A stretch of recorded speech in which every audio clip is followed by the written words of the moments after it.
Kind of explain the concerns that you have with the district. So I've done the most correspondence with the school board. We reached out to the school board because we didn't feel like the handling of the situation was handled with the most sensitivity or timely manner, or in a timely manner. We first got the call on Thursday afternoon or evening about our children potentially coming in contact with this substance. But they stressed heavily on what symptoms to watch for, that, the behaviors that might change. And then the following day, kind of like a blanket message came out to the parents about that there was an incident at the school. And then, the only other the only other thing that we heard back from the school was when it finally came out that who it was, which we obviously knew, but for all the rest of the district, it was just a teacher. Yeah, it was just that it was confirming that it was Laurie that was involved in the incident and that she had been removed. And then our concern was, not having a lot of the information at first. Obviously, it's an ongoing investigation. We understand that.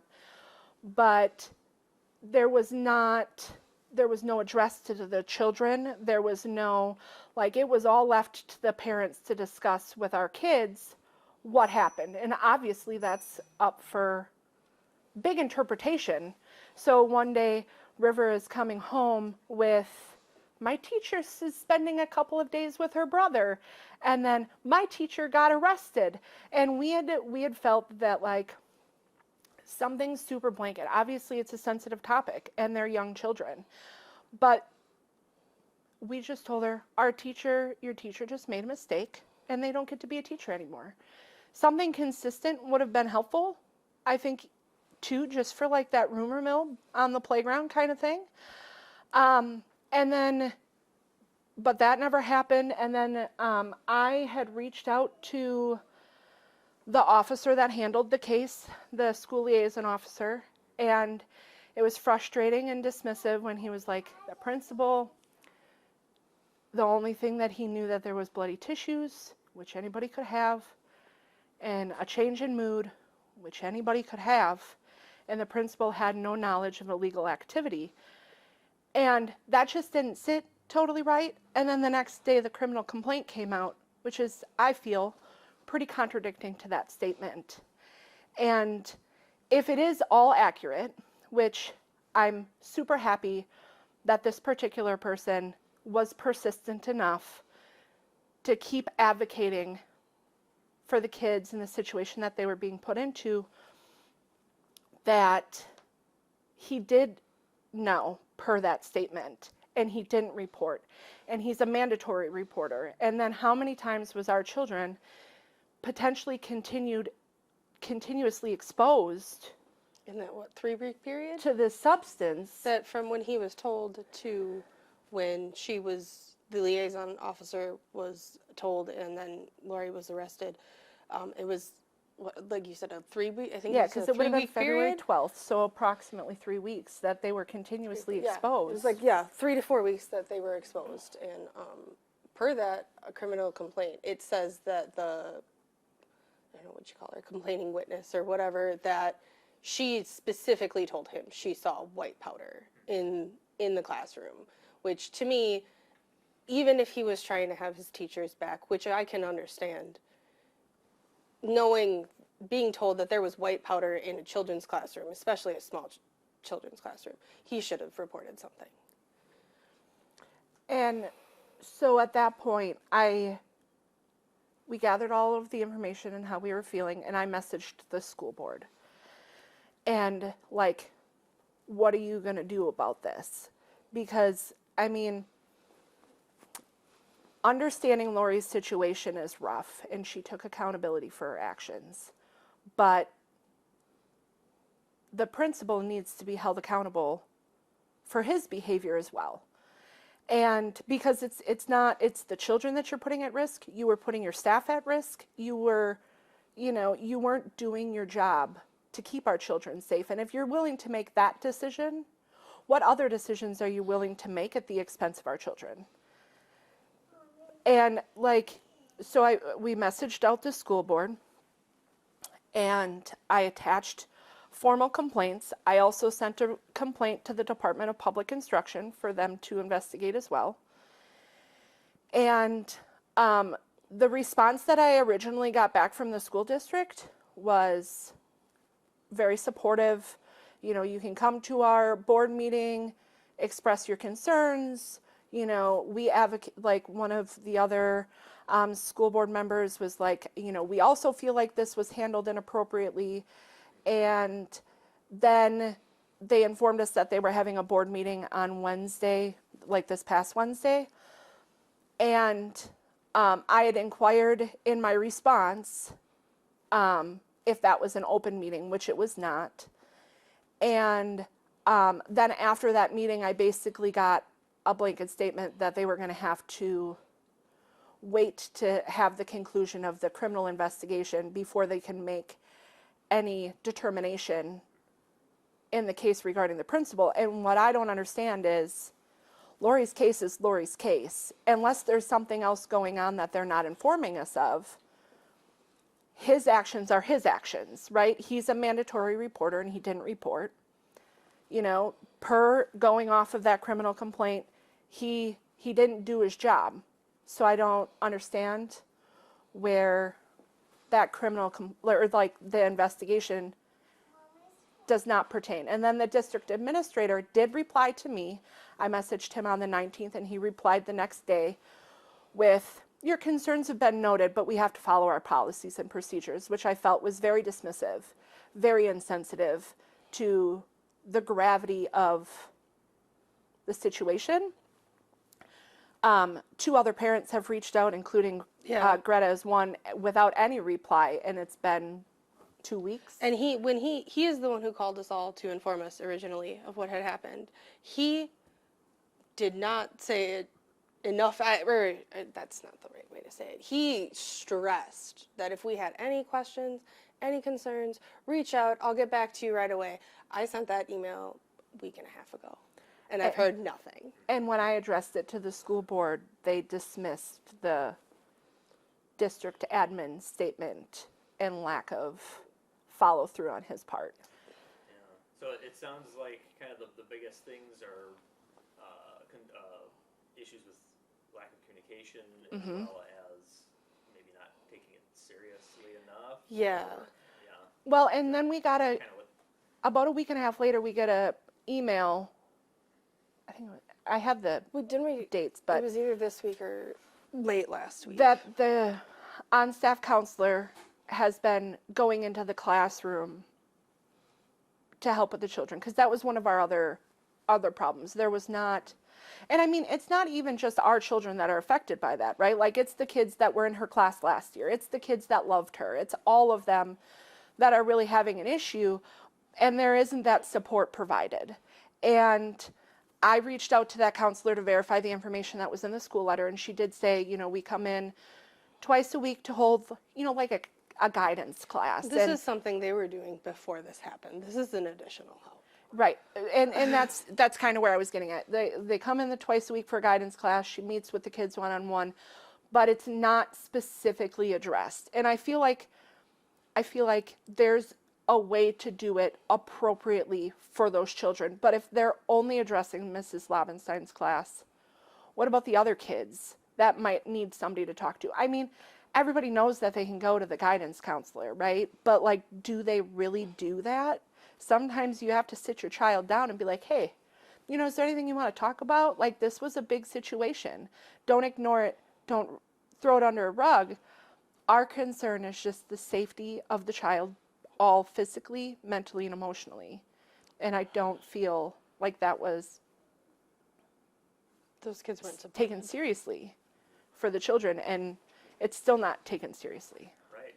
What would you guys, out of all this, as we move forward here, what would you both like to, kind of see done, in support of the kids most importantly? Well, for one, like we said, we really think that Mr. Delwiche dropped the ball on this completely. And like she said, our questions now are, what else is he letting slip by? There was another child in their class that her parents removed her a week prior to Miss Laubenstein getting arrested due to his lack of handling a bullying situation. At this point, we don't have any confidence in him taking care of our kids. And then she wasn't even informed. oh yeah, they weren't told situation. that this happened. Her daughter was definitely exposed to it. She had been there the entire year, and per the criminal complaint, Mrs. Laubenstein's been doing this since August. We don't know how long it's been happening in the school, but still, they should have been notified. They should have been given. I guess the school didn't give us that, but like I was contacted by an Outagamie County CPS worker to kind of help us along. Wapaka County declined to do that with the school as well. But for one, they really need to look into Mr. Delwiche, and at minimum, I feel like he should have some sort of administrative leave till we have an answer. If we're wrong, we're wrong. But like all signs point to that he screwed this up really badly. And how does, both of you, how does this make you, this whole situation make you feel, obviously, you guys believe it was mishandled.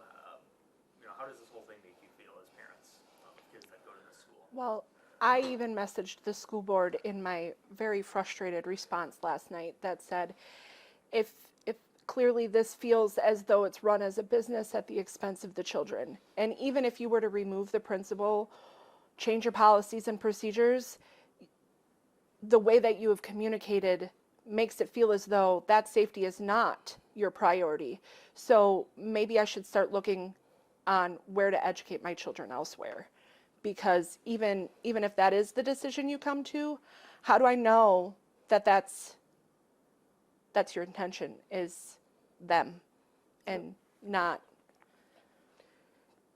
yourself? My husband and I have had serious conversations about where else we could send our kids. My oldest goes to Hortonville, and two of my kids now go to Lincoln, and I was extremely impressed with the school. And very happy with the decision we made. And I live where I can see the school from my house. But at this point, yeah, I don't feel like my kids their safety is the priority. This has just shown us that they're going to cover whatever tracks they need to cover. Like Kelly had said, originally they didn't tell the kids anything happened. It was like a week and a half later, Mr. Delwiche was in there as I don't know if he was subbing or what. Yeah, the sub had to go to an appointment, Riverside. Okay, so he was there for a little bit, and he told all those kids that she retired after a week and a half. Both of our kids had already come home and been like, my teacher's been arrested. And that's not wrong. The truth but yeah, at that point. That is not. And then to tell them that you're retiring at the end of next school year. He said that he was also retiring, which now that also makes it fishy to us. That like, is this why he's not being investigated? Is because he's retiring and we just don't want to deal with it? And that's just not. I don't care how long you've been a teacher. I mean, I liked Mrs. Laubenstein. I had no problems with her till now. And other than what happened, I think she was a good teacher. Mm-hmm. And at this point, I'm more upset with how the school has handled things than I am actually at her. Right. Yep. Absolutely. Yeah. Yep. Right. And then I think you mentioned in your email that kids were drug tested, or that was a consideration. Yes. Or maybe kind of explain that to me a little bit. So I was called by a CPS worker. It was the following week. This happened on Thursday. Friday was their Valentine's Day. So yeah, it was probably Monday or Tuesday of the next week. I was contacted by an Outagamie County social worker, inquiring about what had happened and making sure I knew and whatnot. And then she had asked if I would be willing to have my son drug tested, and then they wanted to do a physical to see if there were any signs of neglect or anything like that. And I said yes, because that's something I want to know. I know that at first it wasn't offered to all the kids because unfortunately we are in 2 counties, so a majority of the class was out of Outagamie County, and then there were 7. a handful of kids that were in Waupaca County. Waupaca County apparently didn't want to take on the case. Yeah, didn't see the need for it. But so is that the liaison Correct. officer? Or is it a different No, one? it was Officer Schneider, I think, contacted us to let us know that Waupaca County was not willing to take on our case, and he wanted to offer us the same opportunities that the Outagamie County residents received. And so they had reached out to the Children's Protective Agency and set up the option for us to also get the testing done if we wanted it, which we had chose to do as well. And for us today, the test results did come back negative.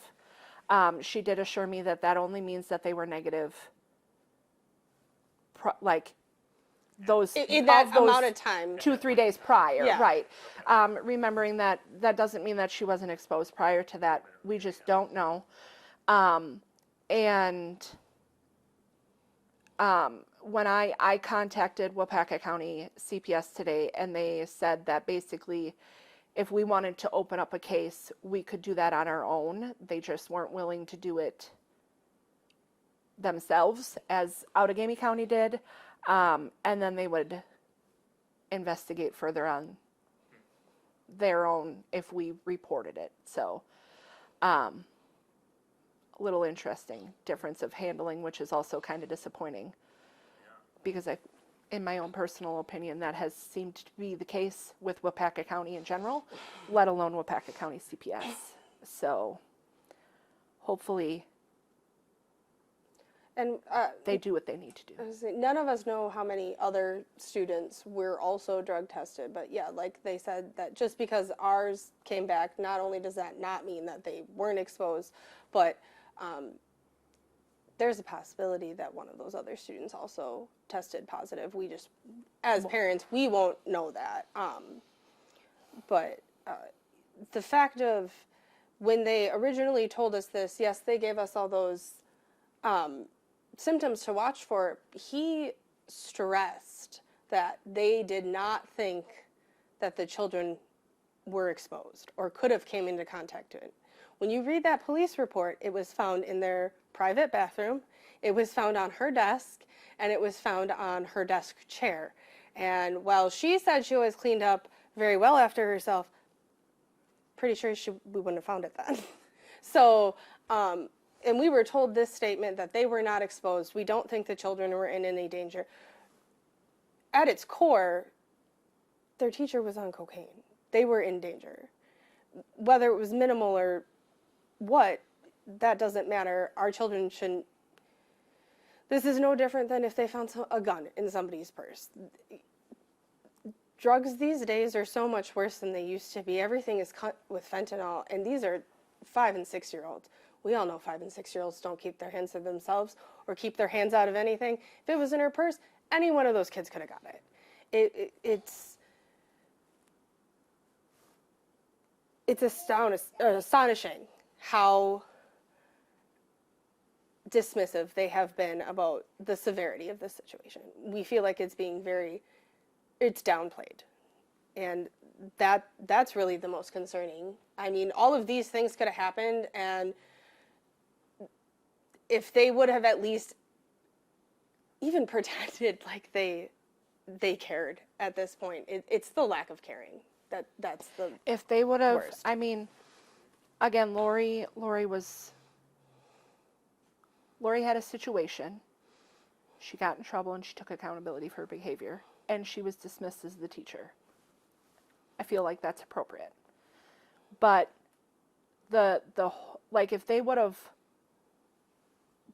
been in communication. They would have made a counselor available. If they would have shown so actively that they were there for the kids, and they would have put the principal on administrative leave pending the investigation while they looked into it further. All of that, if they would have done those things, actively protecting our children, it wouldn't have been an issue. We wouldn't be here right now. It feels like it's being covered up, is almost what it feels like. That they held who they needed to hold accountable, and then everything else was just... It's almost like Mrs. Laubenstein is a scapegoat. Even though she did do something wrong, we've already removed the person who is the problem when they're not looking at, like we said, the whole picture. He did not follow steps. We looked into the policy of the school board. There were things that he should have done that he didn't do. And it even states when she brought it to her, when this witness brought it to his attention, he dismissed her at the beginning of the day because the beginning of the day was busy. And he did not come to her until the end of the day and stated, "You don't understand what she's going through. The children are not in danger." And it states in the criminal complaint that she looked at him and he looked at her and she felt uncomfortable. And I even feel on that staff's point, I don't know how she continued to want to be employed there after being made felt like that. Because you are being brave enough to say something, right? The other witness that has known this person for a long time put their relationship aside in the best interest of the children. And Delwiche, I think, has been a principal for many, many years, as Miss Laubenstein has been for many, many years. And they obviously know each other well. But it was his job to care about his staff, all of them, and all of the students. And that just doesn't feel like this case.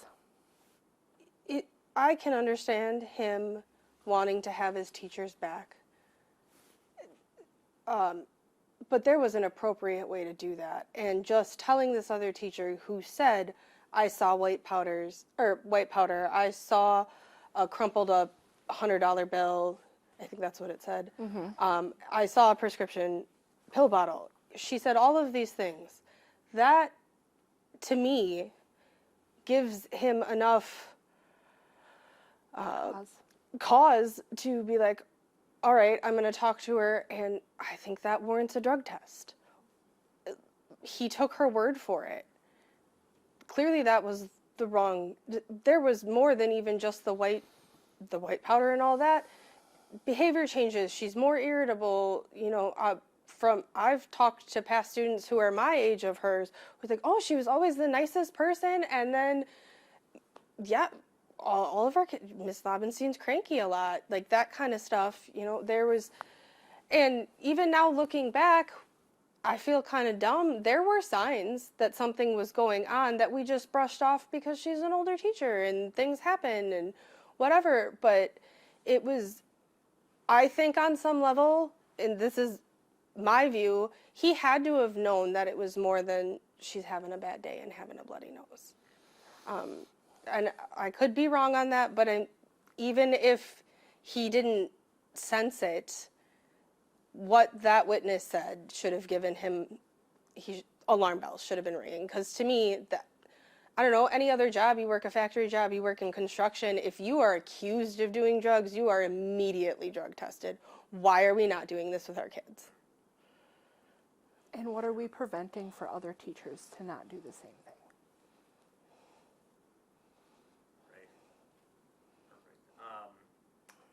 Covered it. Is there anything else about this that you wanted to add that I didn't ask?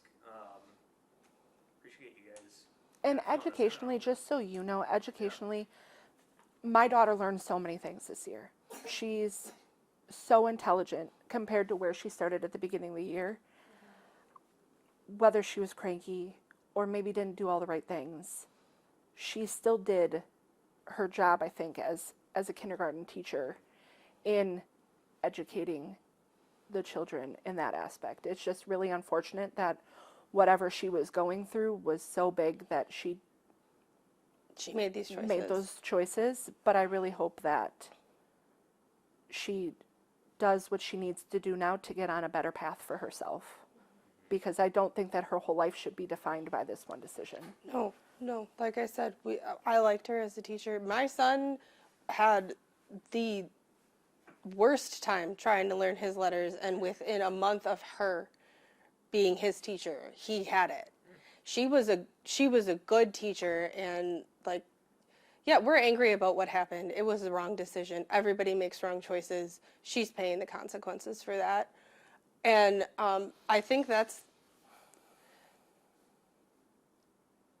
why we're so angry about the principal, is that, yes, Miss Laubenstein made a horrible mistake, but she is suffering the consequences. We feel like it's not even being acknowledged that he made a mistake. We're being told that, nope, he did what he was supposed to do. And it's, at least to us, and like I said, if we're wrong, but at least to us, it looks like he did not take the appropriate steps. And at minimum, it needs to be investigated, and we want answers. We want communication. We don't want to be told, well, this will happen when it'll happen. Give us real answers. Yeah, and I don't feel like waiting for the conclusion of Laurie's case is an adequate answer to the principal's behavior, unless, again, there's something we're not being told because it's an active investigation or whatever it might be. But then maybe that should be the statement, is we are looking into other things, and we need to make sure we gather all of the data before we make that. But again, I don't understand then why he's not on an administrative leave while that's being determined. But we have to wait for the conclusion of this criminal investigation is not adequate when it doesn't pertain to him. And that's where our concern is. With all of... And the district admin for his lack of follow-up. Well, yeah, but like we had said, when he went in there and told those kids that he was retiring at the end of the next year, when we're being told, we're voicing what I feel are very serious concerns with him, and that we're being told, well, we have to wait till this and that, it really feels like they're just trying to cover it up so he can quietly retire.